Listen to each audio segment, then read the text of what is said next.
तब उसकी याद आती है। तो इस बात का हमें ध्यान रखना चाहिए कि संसार की वस्तुएं जितनी भी हैं वह वस्तुएं तो प्राप्त हो जाएंगी, लेकिन अपने जो प्रेमी हैं, अपने जो मित्रजन हैं, अपने रिश्तेदार हैं, परिवार है, वो पुनः प्राप्त नहीं होता।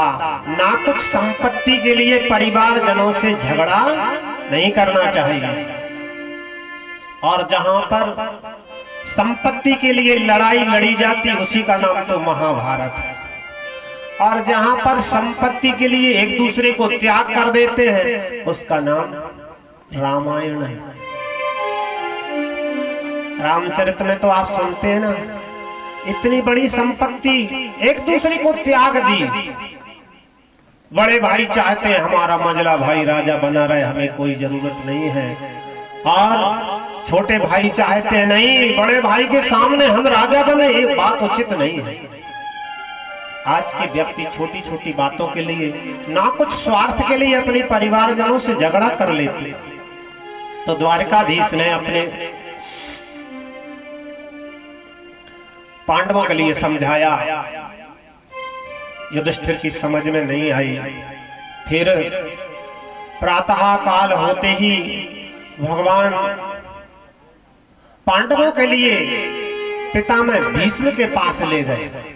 भीष्म पितामह जो बाणों की सैया पर पड़े थे, जिनके रोम रोम में बाण लगे हुए थे, और पितामह भीष्म बाणों की सैया पर पड़े हैं। द्रौपदी के साथ पांडव और द्वारकाधीश जाकर के पितामह भीष्म को प्रणाम करते हैं। भगवान द्वारकाधीश ने भीष्म पितामह से कहा, यह तुम्हारे नाती हैं, ये राजा बन गए हैं महाराज,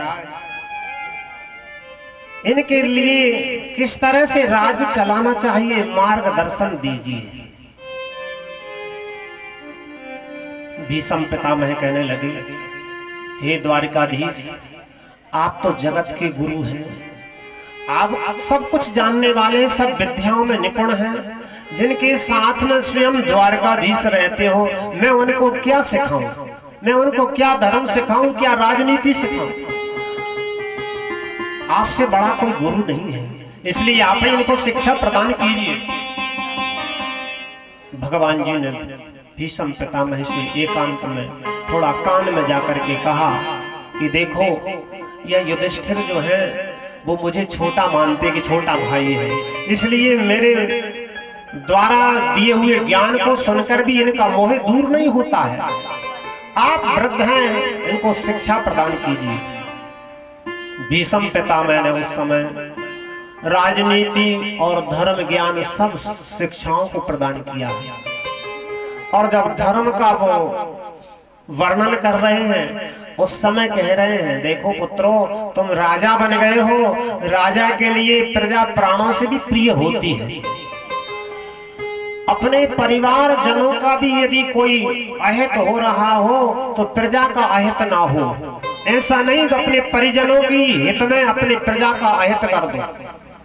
इसलिए अपने पुत्रों के समान प्रजा का पालन करना चाहिए।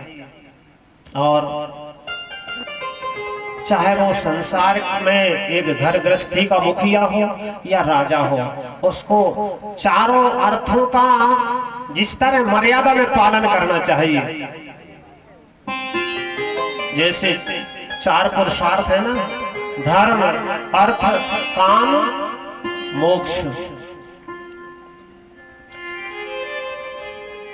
लोगों की विचार यह रहते हैं कि धर्म और अर्थ दोनों ही काम में लगा दिए जाएं। ऐसा नहीं होता।